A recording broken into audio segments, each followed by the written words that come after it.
Good afternoon, everybody. Welcome to our special Election Day show. Now, it's not Election Day yet. You know, election will be tomorrow, and I hope that you all go out there and vote. Again, this is not a show to sway anybody or convince anybody or even spit and talk about politics. I don't really care.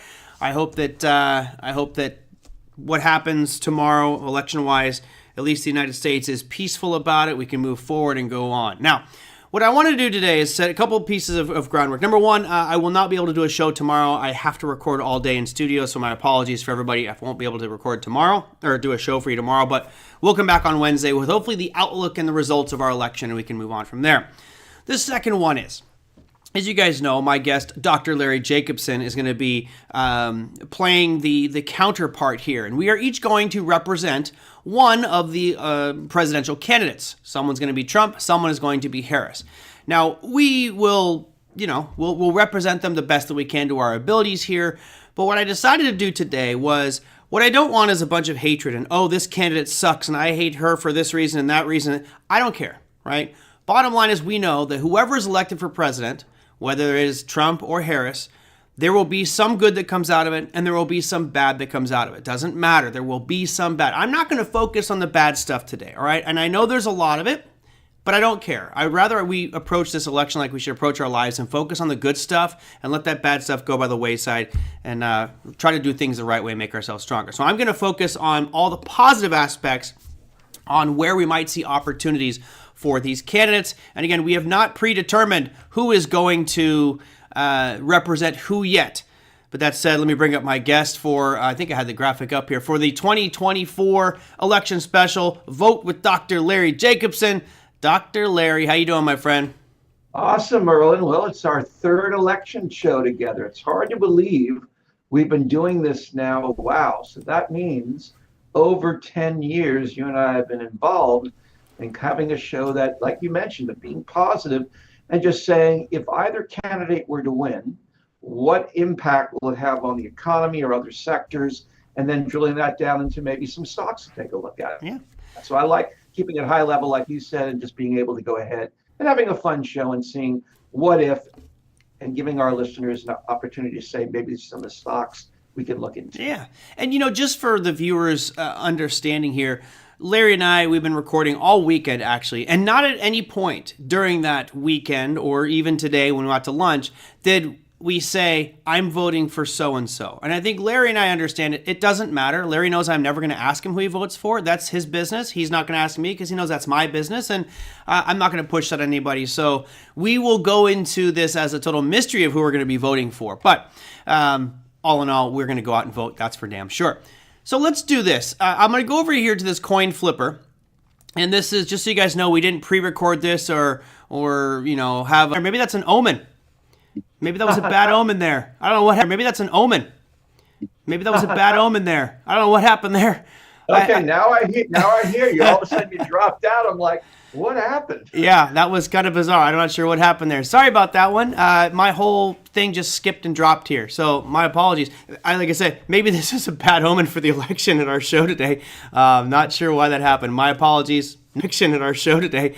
Not sure why that happened. My apologies. No clue. I just switched internet connections over here. We'll see if that helps out. Okay. So Larry, Trump, tails will be Harris. That work? Yeah. Okay. So Larry gets to pick. Larry's going to be the recipient. So if it's heads, Larry will get to represent Trump, and if it's tails, he gets to represent Harris. And here's our random. I'm just going out to some website that's a coin flip simulator. I'm going to flip it. Here we go. All right. Let's see who Larry gets to represent on the show today. You get to represent.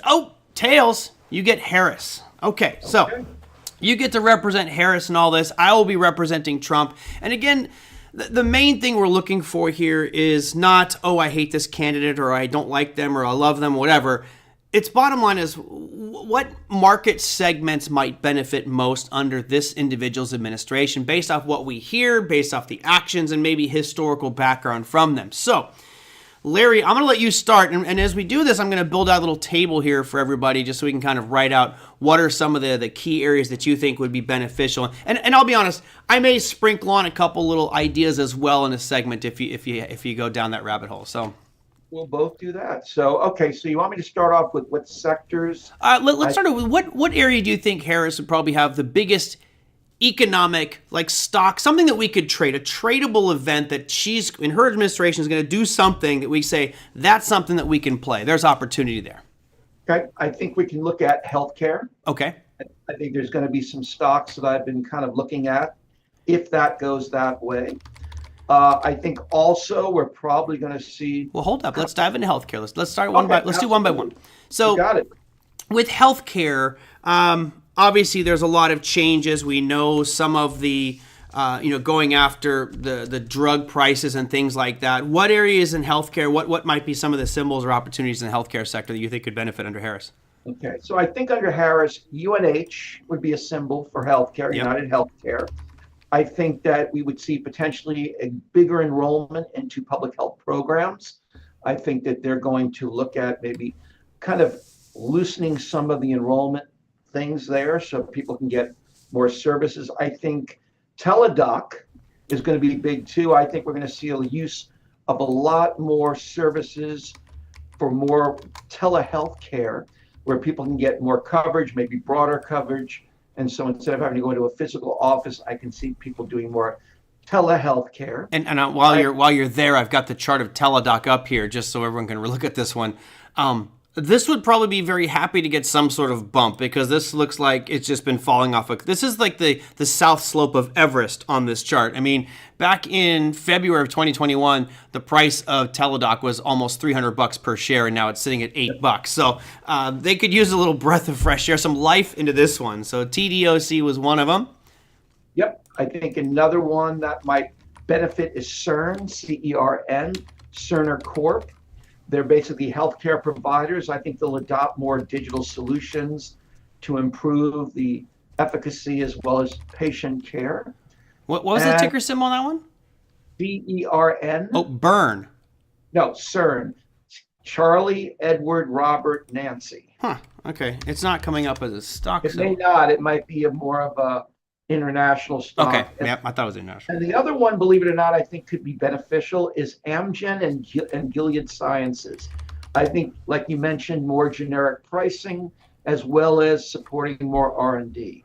So under the healthcare, I would say UNH, TDoc, Amgen, and Gilead Sciences. And I've got Gilead up here. Gilead, man, you talk about a fantastic looking chart. I'm typing them all down at the same time, so bear with me as I get all this stuff done. But Gilead, man, what a fantastic chart this one's been. Just since the lows back in May, a lot of times I look at these going into the election, and just like Larry mentioned, there are going to be some winners in this segment, and it could be any one of those five that he's mentioned. It almost feels like this has been priced in, like there's people anticipating a nice big surge. And this is the challenge that we're going to face through all of these. This goes for everybody here. I'm going to run through a bunch of ticker symbols that I think might benefit under a Trump administration, but those may have already been the beneficiary of the expected Trump victory. Or like Larry said, this might be reflecting the expectation of a Harris victory. So that's something that's, you got to, I guess it's the dangerous side of this. Yes, there might be some opportunity, but timing is everything, and some of these may have already left that station. It really does feel like Gilead has left that building. And you mentioned one more, which was Amgen.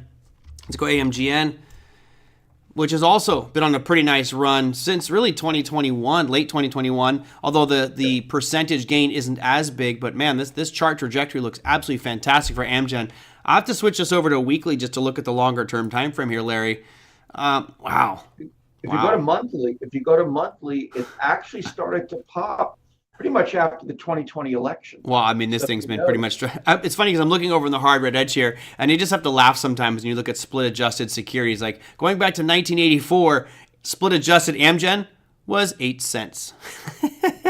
I'm in. I'm all in at 8 cents. Sign me up. Exactly. Well, we aren't going to be buying this at 8 cents anytime soon. So that also having a pretty nice trend. And again, you guys all know my philosophy of the trend is your friend to the bend at the end. So that looks pretty good.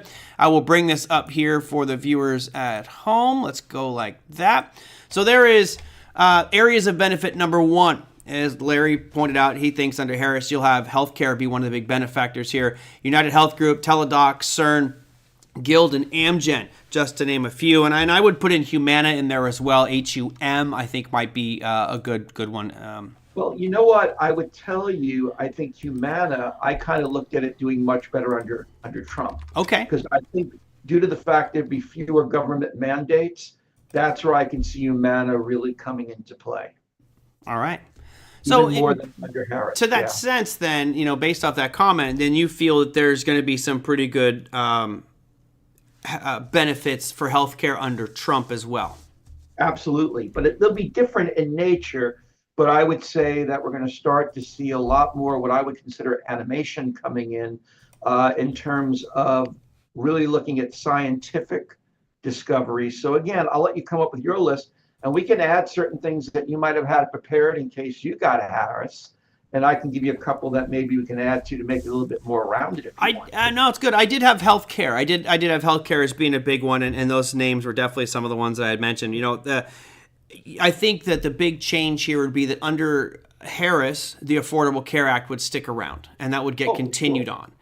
Under Trump, that most likely will be pulled back, and that would benefit certain companies. So, and maybe Humana is one of those that benefits from. But I think overall, as an overall industry sector, I think we could look at healthcare and both agree that there's probably going to be more upside potential for healthcare. Yeah. Yes. For either candidate, Right. I just think that there would be different sectors of healthcare that will benefit more than other, depending upon who actually wins the election. Naum says, look at THC for healthcare as well. Yeah, Tenet Healthcare again. I mean, this one's been on fire for years now, but yes, Tenet Healthcare as well. And again, I do echo what Larry's talking about. I think that healthcare overall will be a win-win. Yeah, and it's just which specific market segment do you get into, or do you just buy an ETF that represents the whole, do you go to XLV and play the whole sector? Let's go XLV so we can have that up here. If you want to carry it forward into healthcare, because I did have Tenet, but where I put Tenet would be a pop as well as HCA in healthcare if Harris wins due to immigration. Mm-hmm. So I would say that if Harris wins, you probably will see, if you want to keep it kind of under one bundle, then Tenet, I definitely would put THC as well as HCA. I think is another one that could benefit because they are pretty heavy right now on immigration. All right. Okay, good. All right, now my turn. I'm going to start with my Trump portfolio, and I promised the viewers, well, they've asked me to do my part when I talk about Trump, since luckily I got Trump, to do it in Trump's voice, but I don't know if I'm afraid I would offend people. I really don't want to offend anybody, but he does have this way of speaking that's very dynamic. Let's see, and I'm going to do it. Margaret, I think you were the one that asked me to do it all in Trump's voice. I'm going to do it, and I'm going to get hate mail from people. Just understand, if people start slamming me, this is all done in jest. I'm just having fun with it. Okay, so if I'm Trump, I'm looking, there's actually 2-3 areas that I think are going to benefit significantly under a Trump administration. I'll start with the first, and the first is, America has built its backbone off of fossil fuels. We have more coal than any country in the world. We need to bring back fossil fuels and bring back jobs to America. Nobody knows these jobs like I do. I am the most experienced in fossil fuel companies. Therefore, I think you should look at things like ExxonMobil. I think you should look at Chevron. And I think you might want to look at the coal ETF as we bring back clean coal. No one knows more about clean coal than I do. There we go. So, energy, I think fossil fuels, I think ExxonMobil probably going to have a big benefit here. Let me bring up XOM. You can see Exxon, it's not the greatest looking chart over the past couple of years. It really feels like it's been going sideways. But if we get a Trump administration, he's made it clear that he's going to open up federal lands, going to open up to more exploration and discovery of fossil fuels. If they find that there's fossil fuels somewhere, they'll open up, explore, start digging. Now, again, there's certainly some downsides to this, but that's not the focus today. I'm going to bring up the table here real quick and show everyone so I can add on my symbols. And we'll see. I'm going to go energy. Well, I'm going to say fossil fuels. FOSSIL fuels. And I will look at things like CVX, XOM. You could also just go XLE if you want to play it a diversified sector. But I think actually a better ETF for this would be IEO. That's gas exploration. So I'll bring up IEO over here so you guys can see that one. And it as well is not done great over the past few months. So those are areas where I think Trump will probably bring deregulation, cut back on some of the red tape that these companies have to go through, open up some of these green areas that have been protected and say, we need to bring back jobs here, we need to bring back business here, and I think that'll be probably one of the biggest ways to get the economy back on track from his perspective. So what do you think, Larry? Do you think? I agree. I even came down with many that you did, maybe even XOP. XOP, yep. Could be another one that you could look at from an ETF standpoint. But no, you and I were almost dead on here because I said for sure XOM and Chevron would probably be the two big winners that I put down for fossil fuels as well. I think he's going to go more the fossil fuel route, less of the climate initiatives that have been going on for green energy. All right. So that would be my number one. I'm gonna let you. I'll divert back to you for your second choice. So we've got healthcare under Harris, Trump, fossil fuels. What's your second take? Well, I'm going with the economy at large. Okay. So it's going to include some energy and some infrastructure, because I think with the economy, those are probably the two biggest things. So if we start with energy, and I think, opposite of Trump, Harris and the administration is going to continue to want to do more green energy, climate control. So the two that I put on my list is Nextra Energy, which is NEE. Mm-hmm. Yep. So it's Next ERA Energy. Yeah, Next Era Energy. Yep. And First Solar FSLR, I think also will benefit under Harris's administration. So these, I don't know if I put I'm trying to build a table out here. I don't know if I would put these out as economy at large. This is clean energy, right? You're looking at alternative energy, clean energy. It is, but when I say economy at large, I'm thinking there's also infrastructure as well. So Okay. I'm going beyond just the energy piece. So there's two that I would look at if it's in the world of infrastructure. Because I think under Harris, we're going to see a lot more infrastructure spending, especially for public works projects. Mm-hmm. So the two that I put down in addition to NEE and First Solar would be Caterpillar and GE. I think we'll see a lot more coming out of GE if Harris is elected, because they're all now really focused on these public work projects right now in the world of spending. So those will be my two in terms of FSLR, NEE, Caterpillar, CAT, and GE. All right. So economy at large look like, and we'll get it. I want to dive in a second into the reason why you chose CAT, and I have a feeling that has a lot to do with immigration policies. But let me dive into my second one for Trump. This one I think is pretty easy, and it's, I believe we need to open up the regulation that's been stifling financial market growth. We have great banking system here in America. Trust me, nobody knows banking like I do. I mean, I'm Donald Trump, so I know money.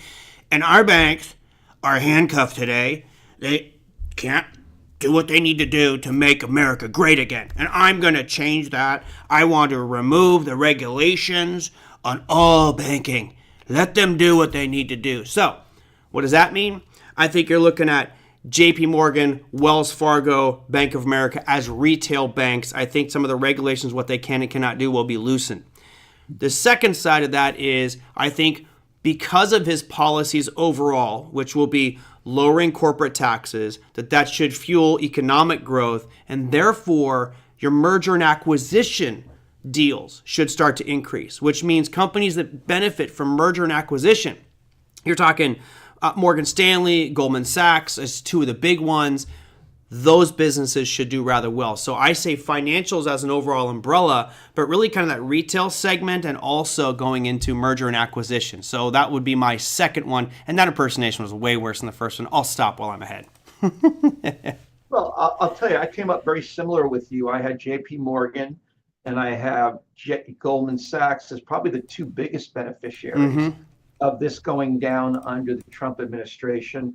Just like you mentioned, I think they're going to be looser banking regulations under Trump's administration. And I think that it'll afford, again, the opportunity for banks to maybe expand a little bit more.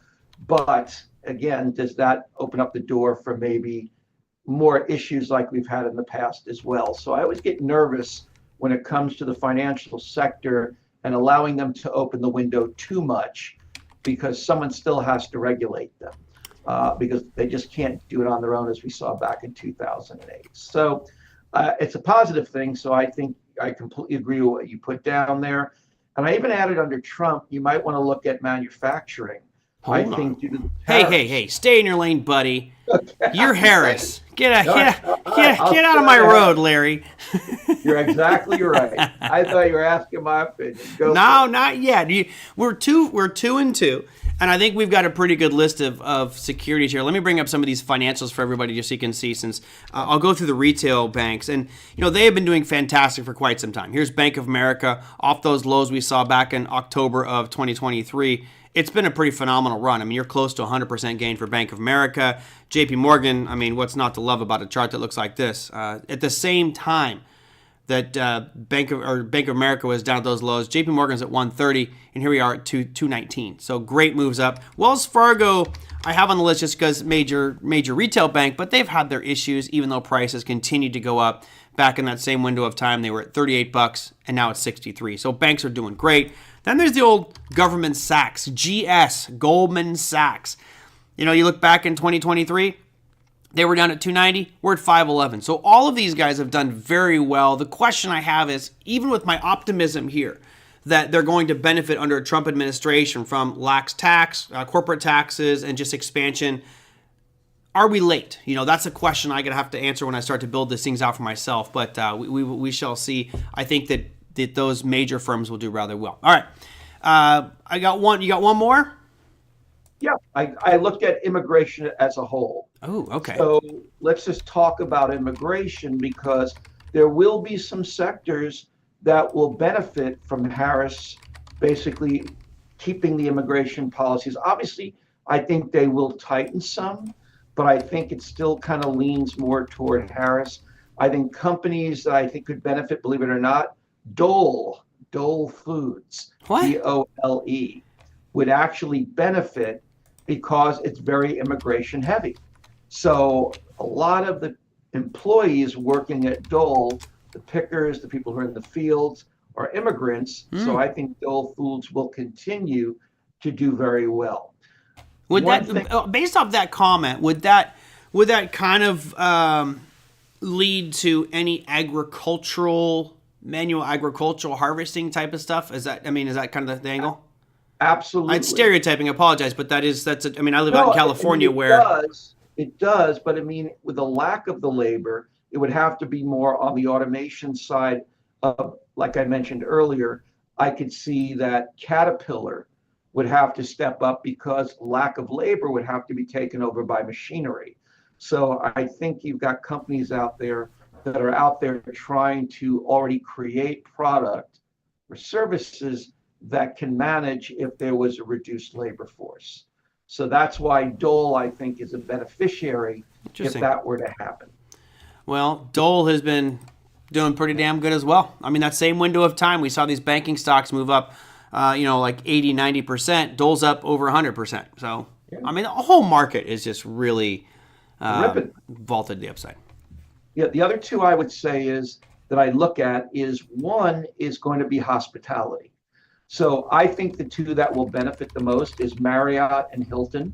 Marriott is MAR.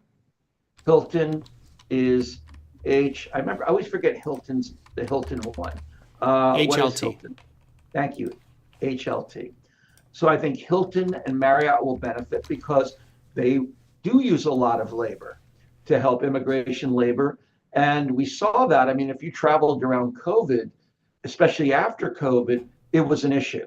I mean, there weren't a lot of people that were there.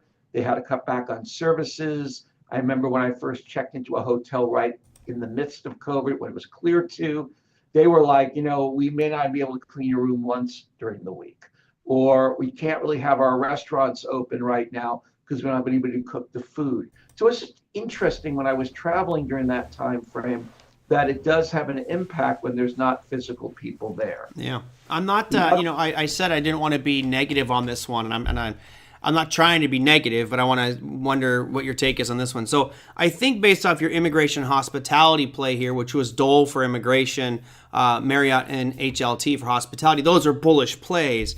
On the flip side, we've heard the talk track from Trump saying, look, I'm shutting down those borders. I'm going to finish that wall, and I'm going to do mass deportations.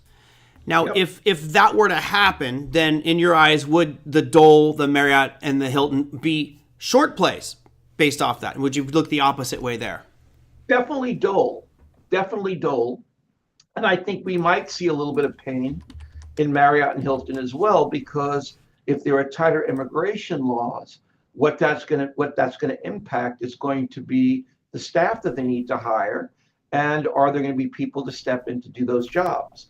And that's the thing, is it's great to say that thank God we have people who can do jobs, and who's going to replace those positions. There's it's funny, years ago I went and I watched a movie. I forget, we rented it. I think it was Blockbuster. I'm showing my age over here with Blockbuster, and there was a movie, and I was like, I'm gonna watch this one, and it was called A Day Without Mexicans, and it was all about California, and how all of a sudden they just stopped working, and kind of what happened is like this economic domino effect. I was like, man, is it really that bad? we may find out. We may find out here soon. Exactly. The last area I have, believe it or not, is two companies I think that will continue to get stronger as long as immigration is upheld, which is Tyson Foods and Conagra.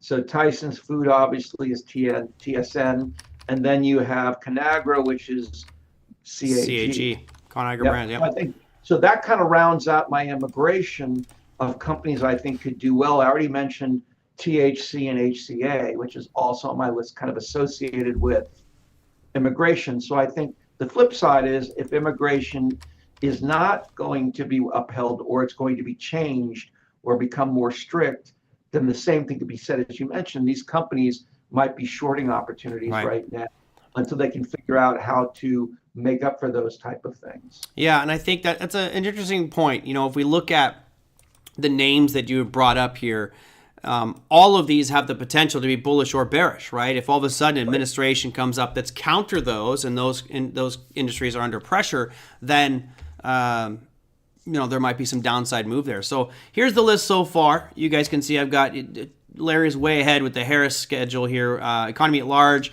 You got immigration and hospitality on here. I guess I need to do some catch up on my side, as Larry referred to legal immigration or. Good question, Larry. You talking legal immigration or illegal immigration? Well, I think it becomes, again, left to the states. It's going to be a statewide initiative, or is it going to be taken to the federal level at this point? Yeah. So we've been having sanctuary states, and does that continue, or does that now get challenged on a federal level? So that's the question again of the legality of how they come into the country is one thing. How are they going to process and manage it versus anyone who's just considered an immigrant right now, which is kind of interesting because everyone in this country was an immigrant. Yeah. At some point or another. No, man, I'm native. I'm like Elizabeth Warren. I'm 175,000th Native American Indian. There you go. All right, so let's go to our table here, and I'm going to add on my last little. I need to keep it even here, so you're ahead of me. I'm going to go with defense plays. I think defense is certainly on the table. Trump is about defense and keeping defense high. Granted, pulling out of different areas, but still money going into defense. And for that, I would look at your typical, like LMT. Get yourself some Lockheed Martin in there. Maybe some RTX. I'm just typing in here. NOC. Right, and we talked about these the other day when we looked at the defense stocks on this program, and I think all of those have the potential to benefit under a Trump administration. So there's LMT, which has been a huge sell-off recently. Great, this might be a buying opportunity, although it's still at $543 per share. RTX also having a pretty significant sell-off over the past 2 weeks, although it's coming right back down into that area of consolidation from mid-September. Northrop Grumman, here's your NOC. Same picture, just slightly weaker than we saw there with RTX. So all in all, defense stocks giving back quite a bit of gains over the past couple of weeks, but long term I think we'll be fine with those ones. And then there's other areas of defense that we could look at. I mean, obviously you could look at something like Boeing, but we mentioned a bunch of them. And I guess if we want to look deeper, look at the number of, or the show we did a couple weeks back about defense stocks. And my last one on here is not necessarily an industry segment, cryptocurrency. And I've been an advocate for crypto. You guys know I'm a fan of crypto. I hold crypto, so I have a vested interest in the success of crypto, but I also believe it's going to be something that changes the markets and financial markets overall.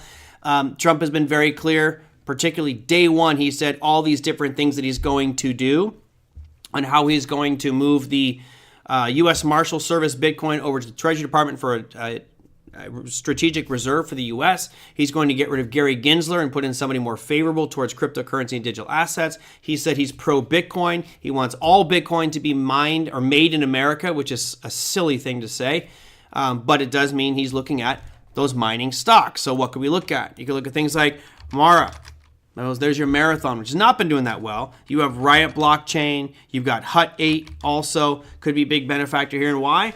Because they will probably put in initiatives to help these companies continue to mine Bitcoin in the U.S. so that they are, quote unquote, made in America, which is silly, but whatever it is. So I think that that's a big sector for me personally. The play would be just buying Bitcoin outright, but you do have BITO as your futures Bitcoin ETF. You've got IBIT as well. A lot of different ways you could play it, but I think cryptocurrency would be a pretty big one. So got mine out there. What else you got for me, Larry?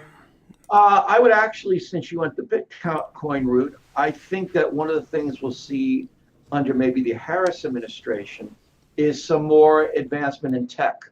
I think the Democrats have been very tech friendly, and I think companies like Apple or things that are now dealing more in AI like Meta are going to be more favorable. So I think that there definitely is, especially, remember we did a show a while ago, we looked at the Nance versus the Cruise ETF yes. that Wales did. And we definitely saw, if you go to Morningstar, that the Democratic trending ETF was very heavy tech and not so much on the Republican side. So I think companies like Apple, Nvidia, Tesla, I think you're going to see a lot of these tech heavy companies go ahead and be able to go and get some more rally off of the fact that I think the Democrats are more open to continuing to fund the tech initiatives. That's just my point of view. I don't know if you share that, but I know that I don't know Trump's position normally on what he feels about the tech companies and the whole AI initiative. You know, it's an interesting point. I don't know where I stand that, because the Democrats have been kind of going after Google and major corporations like that for antitrust and keeping competitors out. There's still lawsuits going on with it. I'm not sure how bullish. I mean, obviously I'm bullish on tech. How can you not be bullish on tech given what's going on in society? But I don't know which party would be better for that. If you look at, this is free forming now. If you look at President Trump's comments about electric vehicles, you could make the argument that EV stocks under Harris should probably do better because they keep those tax incentives and tax credits in place, so Tesla and other manufacturers have that extra advantage to sell their vehicles. Trump has said he's going to remove the tax credits for EV stocks, which is very interesting and this is going to be one of those things I think is going to be a flip-flop. Because now all of a sudden his biggest supporter, and I'm sure driving a lot of votes to Trump, is Elon Musk, who runs the largest EV company in the world. I can't imagine Musk getting behind Trump when Trump's going to remove the tax credits and crush his company or hurt it significantly. So I feel like there could be a flip-flop here with Tesla and Trump's perspective of it. But I think both of them are going to support technology, but I think you'll probably get more regulation under a Harris administration to keep things competitive, whereas I think the deregulation may happen more with a Trump victory. That's right. Liz said, with the Trump win, could we expect Tesla to rip due to the Elon factor? That's exactly my point, Liz. I don't know. Like in my mind, okay, if you look at the way things are going right now, I would say, yeah, I expect anything that Elon Musk is touching to rip because of his association with Trump. I'm pretty sure Trump's going to be like, hey, you've helped me out immensely here. I'm giving you kickbacks. However, before Musk really was waving the banner of Trump all over the place, Trump was saying, I'm going to remove tax credits for EVs, or reduce or remove those tax credits. And we've seen, pretty wild fluctuations in the price of Tesla stock. Anytime those tariffs are mentioned, particularly with regards to earnings, if they remove those tariffs or those credits, it could be pretty rough. Now, let's be fair. You got Trump saying 100% tax on Chinese imports of EVs, which of course could benefit Tesla depending on where those vehicles were manufactured. But yes, I think there's definitely some upside there. Larry Chad asked a good question. He says possible benefits to both. You had mentioned Caterpillar earlier on an infrastructure play. So let's talk about that one for a second, because I do think that Chad is correct. And with Caterpillar, what's your take on why you chose Caterpillar? Well, I think, again, Caterpillar kind of benefits both sides, right? We need Caterpillar for the agricultural aspects.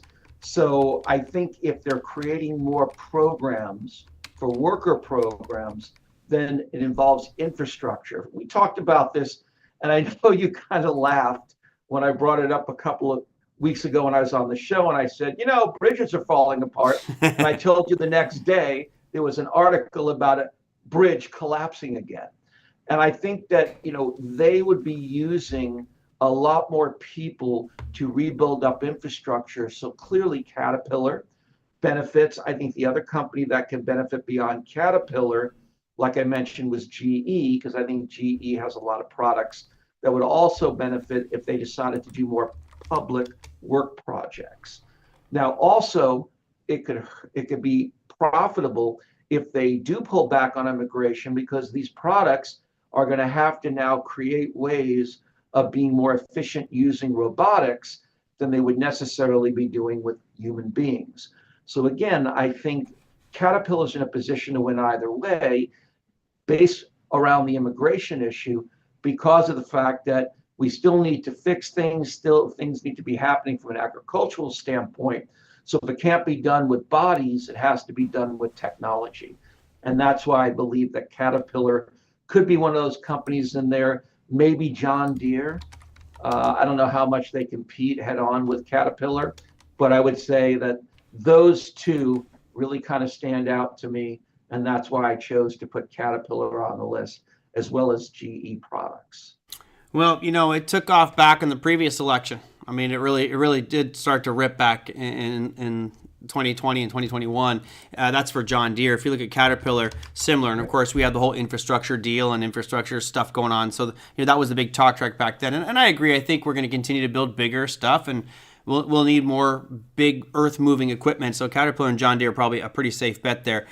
Margaret says all policies must go through Congress, so these predictions might not happen. Sure, absolutely. Now, you do have three branches of the government, although Oliver confused me with your comment there. There is the legislative, the judicial, and the executive. Well, the executive branch is going to be the president saying, I want this to happen, and here's some initiatives.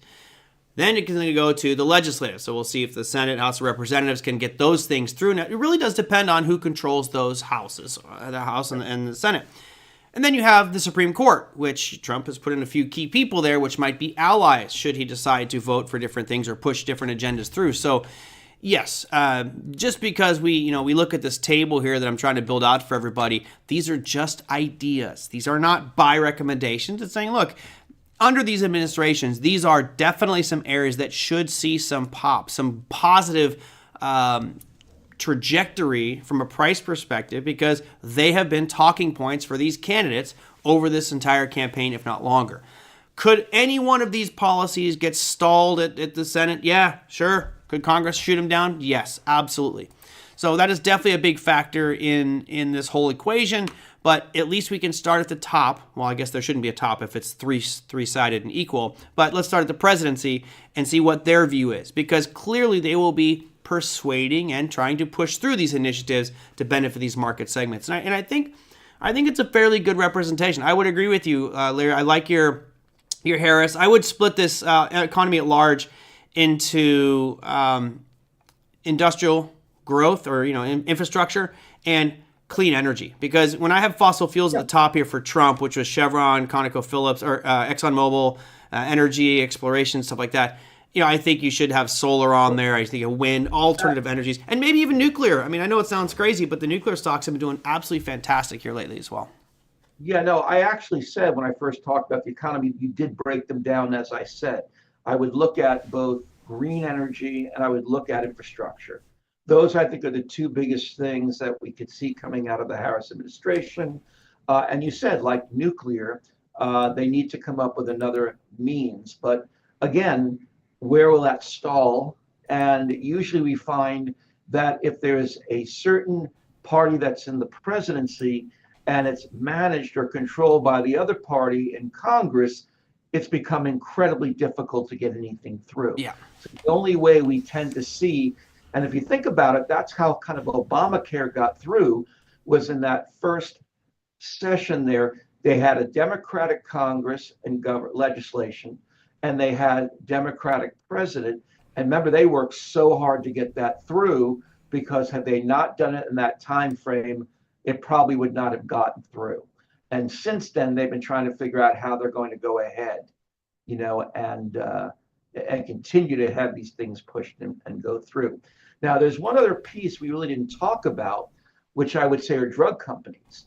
Now, I can kind of include that in healthcare, but I think that, there's where you're going to see some issues too, because I think you've got under the Harris administration, they want to have better pricing for drugs. And I think under the Trump administration, they're going to want to go ahead and really start to see drug reform and pricing and rolls and all these other type of things. So to me, I see like a Pfizer, a Merck doing really well under, say, the Trump administration, and I would see something more like, Amgen and Gilead for their generic pricing doing better under the Harris administration. What are your thoughts?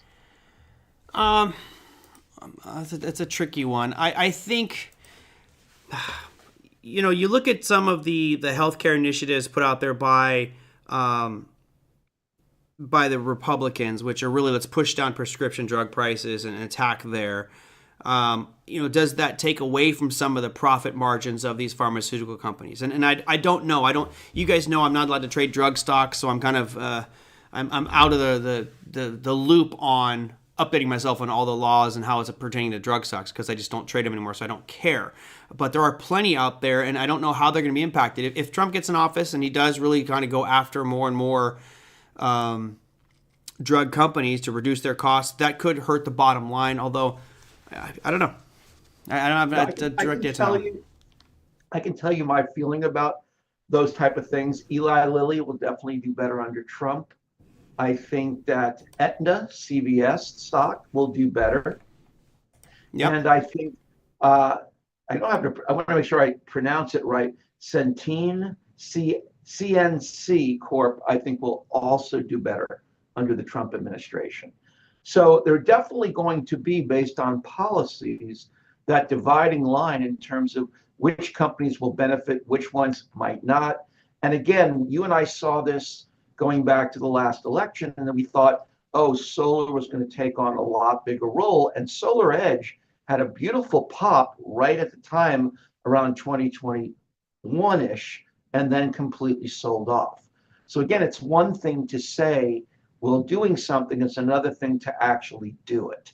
So this is where you might get a little bit of a bump like we saw after the last election, where maybe there'll be rallies, but then usually within the first year, when we start to see what's really coming out, it may not amount to anything. And so again, you always want to look at these stocks from the standpoint of trading, or you're going to do it more from an investing standpoint.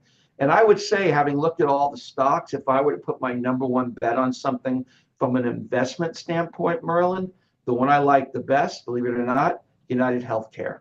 I think looking at all of my usual things that I look at, I think United Healthcare will do well either under Trump or Harris. I think it's well run. I think it's got a great basic moat, means there's not a lot of competition that can touch it. And so I'd be looking for a pullback to the right price. I don't think it's a value play right now, but from a company standpoint, I tend to see of all the stocks, and I went through all of them in case you'd ask me this question, I think UNH, from the typical things I'd look at, is the best choice right now. And if it got down to a good price, I might want to look at those.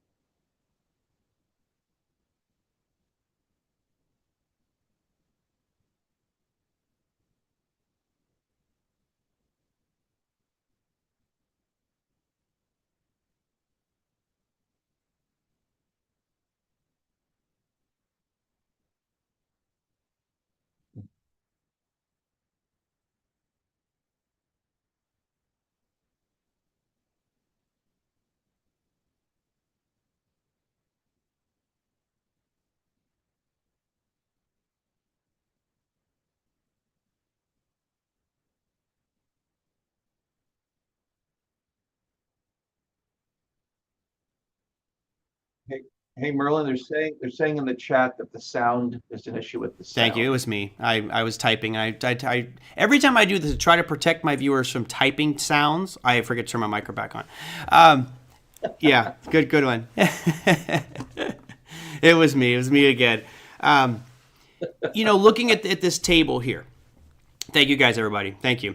Back up from UNH. Okay, so with as far as me picking one, it's tough. I look at this, and I guess part of what I have to think is, regardless of who wins, what would be the best company for me? And while I love the energy play, I do think that they'll benefit tremendously under Trump if he wins. I don't know for sure if Trump's going to win. Now, I don't know if Harris is going to win. Regardless, if I have to pick based off of this, I would say my play would be JP Morgan. And in large part of the reason I think JP Morgan is going to benefit the most, multiple pieces. Number one, you've got Jamie Dimon, who is the king of kings in the finance world. He is entrenched. I mean, he's having private meetings with the Federal Reserve. You are lock stock with these guys. You're connected. You know more information than anybody. They're going to benefit from that.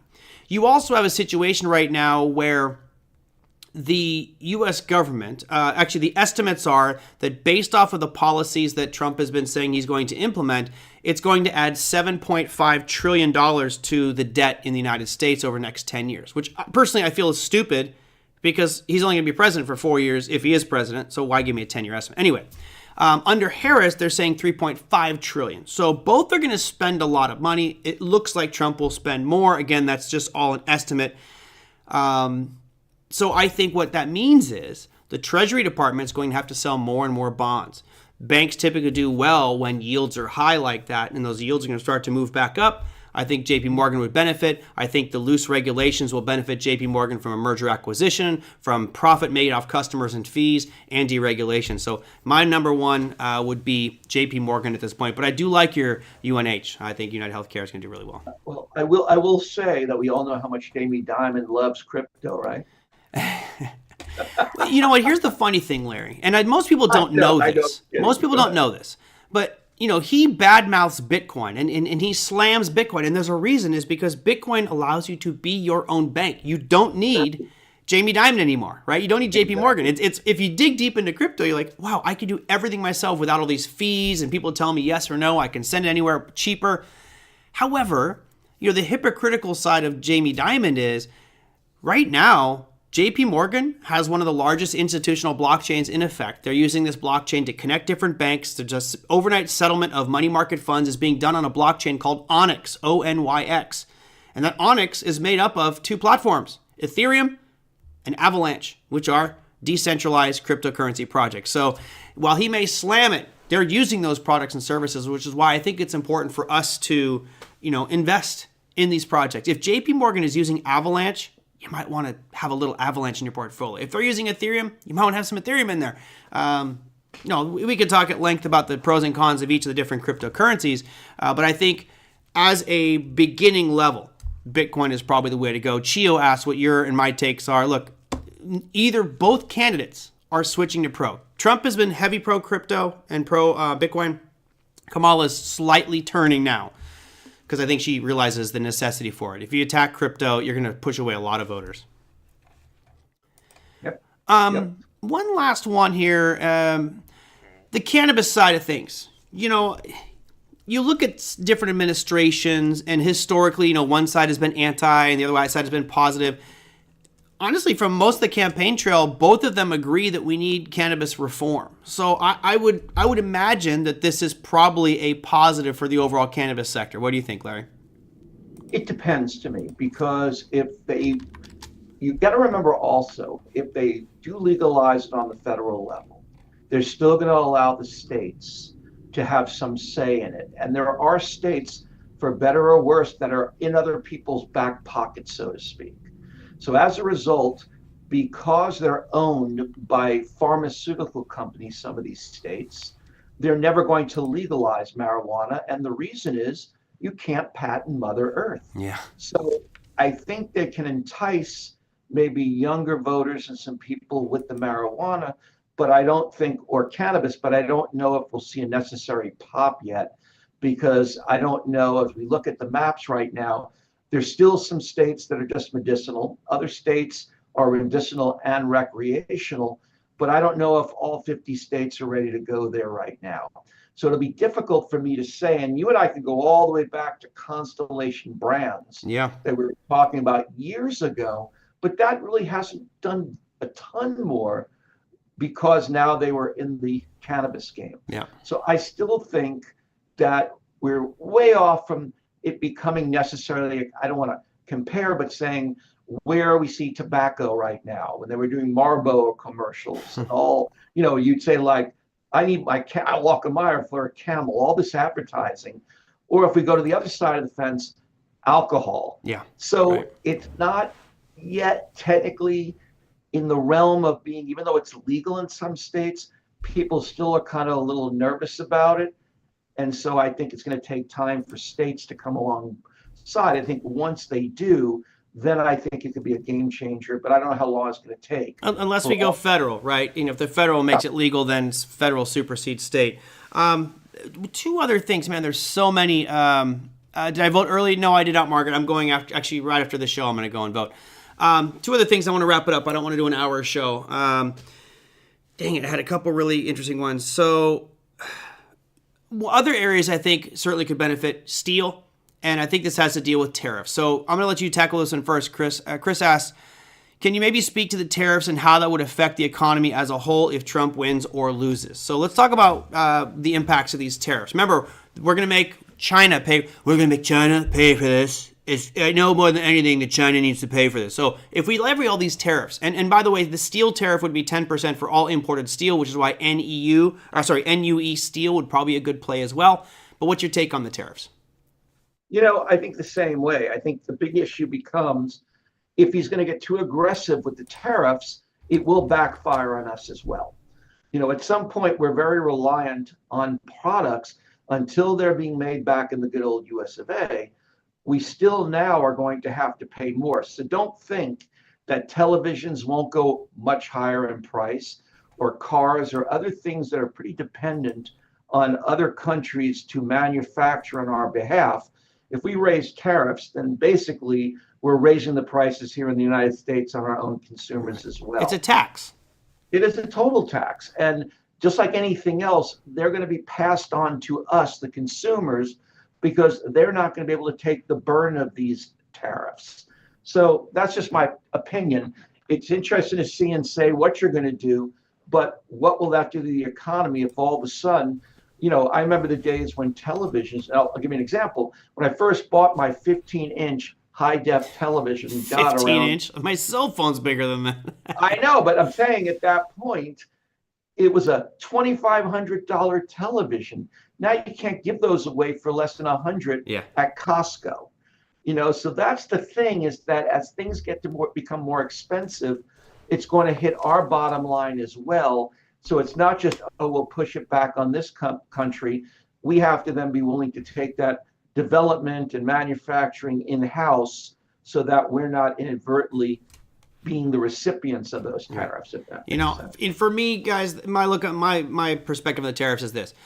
On one hand, you can make the argument that tariffs are great for the U.S. because it now pushes domestic production of goods and services. It makes our products, which cost a lot more because we have a much higher cost of living, it makes them competitive with China. So let's say, for example, we make a TV here in the United States and it costs $100 to make the TV. I'm just as an example, $100 to make this TV. China comes along and says, hey, we can make them for $55. Those come to market. Walmart gets those. Our domestic manufacturers can't compete with that. They're not going to sell as many. Even though they may be much better quality, probably not going to sell as many. Now you get an administration that comes in and says, all right, we're going to do 100% tariff on that. So now that $55 TV from China is $110. Now it comes to the United States, and your incentive now might be to buy the $100 TV because it's cheaper, it's American made, etc. But the cost is being passed on to you. What that does, it actually creates inflationary pressure because it's showing the cost of this basket of goods and services is starting to go up. So when you impose a tariff, you do impose inflation on the economy as well, which we now apparently have under wraps. But ultimately, you and I will be paying for those increased price of goods and services. It's not like the government says, we're going to tax 50%, everything stays the same. There's no way Walmart's going to sell that TV for $55. It's now $110, and you're paying for it. So I like it, but as a consumer, I don't want tariffs. I should be able to buy what I want. I want to buy cheap crap from China. That's my prerogative, although it competes with America for sure. Yeah, look, if I had my druthers, I've been saying this for years, I would rather pay at the pump, pay at the market, not have income tax. The problem is the United States of America can't balance a budget, let alone know how to manage a budget. So at this point, the problem is they don't have the means or ability to be able to take in cash month over month because they wouldn't be able to operate. So this is why they get that lump sum coming in at either April or now more, because people keep deferring to October. They at least know money's coming in twice a year. Yep. So I would rather see us address it that way and get rid of income tax and have everybody pay equally based upon their purchasing and what they go out and do. And if they're not purchasing anything, then there could be a minimum tax that people have to pay because they're just hoarding money. So that would be my dream. I just don't see that ever happening because I don't think this country is smart enough to be able to manage that type of system. Larry, wake up. Wake up, Larry. You're dreaming. Wake up, Larry. Like I said, it was a dream of mine. I never said it's a reality. Yeah. But I would love to see that. It will never happen. Absolutely. Well, look, I said I don't want to do an hour show, and here we are at 59 minutes, so I'm going to have to wrap this one up here because I got to get to another meeting right after this. But Larry, thank you, man. I appreciate you coming on. It's been fun recording with you this week. We have one more full day of recording tomorrow, guys, so that's why I will not be able to do a show tomorrow. My apologies. Any other thing you want to do on a closing note here? So any place you can be teaching, stuff you want to talk about? Yeah, so I'll be in Atlanta teaching an options class in 2 weeks. I'm coming back to Irvine to teach a strategic investor class, which personally I love. It's my favorite class to teach. I think this class should have been taught in every high school in the country. 100%. It's so important because we're just not financially literate enough, and it's an eye-opener, changing class. And then I'll be teaching options the following week here in Irvine. So I'll be spending a lot of time here bugging you, Merlin, while I am getting through classes. And we're also having fun, as Merlin said, going ahead and continuing to record. We're always looking to make things simpler, more beneficial to our students. So I'm excited that we're continuing to work and we're back in development mode again. Yeah, no, Larry and I are very excited, and there'll be a lot more news and updates and things to come about what we're building, what we're working on, and the team that we're building around us right now. So it's pretty exciting. All right, Larry, well, hey, thank you so much. I will see you bright and early to be in studio recording. I appreciate you taking time to give us your perspectives of a Harris victory out there. We shall see in a couple weeks who's right. Maybe we'll revisit our list here in a couple months and see how it goes. So I will end with God bless America. There you go. Thank you, Larry. Have a fantastic remainder of your day. I'll see you tomorrow. Bye, guys. Take care. All right, everybody. That will wrap it up for our presidential election show. Hopefully, we kept it positive. Hopefully, kept it lighthearted. Hopefully, I didn't offend anybody with my impersonations. But look, we have this nice little list over here that I've made a table as far as where we see some benefits. And granted, you guys brought up a lot more. There certainly is a lot more in here that we could add in. I tried to keep it high level. This could have been a show that went on for hours, honestly. But we have to start thinking about this. Is if you have 401ks and an IRA, maybe you want to think about the implications of this on the longer term perspective. It might be something you want to position yourself for over the next week or two as we see who wins. Now, we're supposed to know tomorrow, but it'll probably be a few days. Like I say, I hope it's not close. I don't want to hear this, riots and election was stolen things from either party. I don't want to hear it. I just want to move on with this country and embrace these next 4 years, whomever is president. And if we don't like it in the next 4 years, we can vote again and do it all over again. But I hope everybody goes out there and votes. If it's not for the president or the president, I would go out and make sure you pick the important issues. We've got a lot of really important things on this ballot, whether it's local or federal. Go and vote. Make sure your voice is heard. Many people have died for our rights and our freedoms and our liberties to vote. I think it's kind of embarrassing and an insult to anyone who died for our country fighting in a war for our freedoms and liberties if you don't go out and vote. So don't complain. Don't bitch about it. If you don't vote, I don't want to hear you complain about one damn... If you complain about stuff, I'm going to ask you, did you vote? If you did, then you can complain. But don't bother complaining, right? Life's too short to worry about it. All we know is we're going to have a new president, one way or the other. Let's just embrace it. Shrug your shoulders if you disagree with it. Move on with your lives and keep on pushing. In-person early voting done 2 weeks ago. Good for you. I will be out there one way or another, about 50% won't be happy. Oh well, right? Yeah, I mean that's the way it is, Big Ev. Just I hope we can do it peacefully. My fear is that this turns into some kind of civil war thing where people just now will hate you because you live in a state because that's I'm in California. You're a Democratic state. I hate you. It's like why? I love California to live in. I don't necessarily agree with all the politics, but anyway, we'll move on from that. So thank you guys so much. We are well over a 1 hour show today. I hope that you enjoyed it, and I will look forward to you on Wednesday. Maybe we'll have the official outcome of all this and see who is officially our president. We will certainly have some things about the initiatives and what are some of those ballot initiatives. So thank you guys so much for the patience. I hope you enjoyed it today with Larry Jacobson. And again, he'll be in Atlanta in 2 weeks. He'll be in Irvine teaching strategic investor. If you want to know more, visit tradingacademy.com. Take care, everybody. I will see you tomorrow. If you have comments, questions, feedback, things you want me to talk about on Wednesday's show, email me, tradermerlin@gmail.com. Take care. Go out and vote.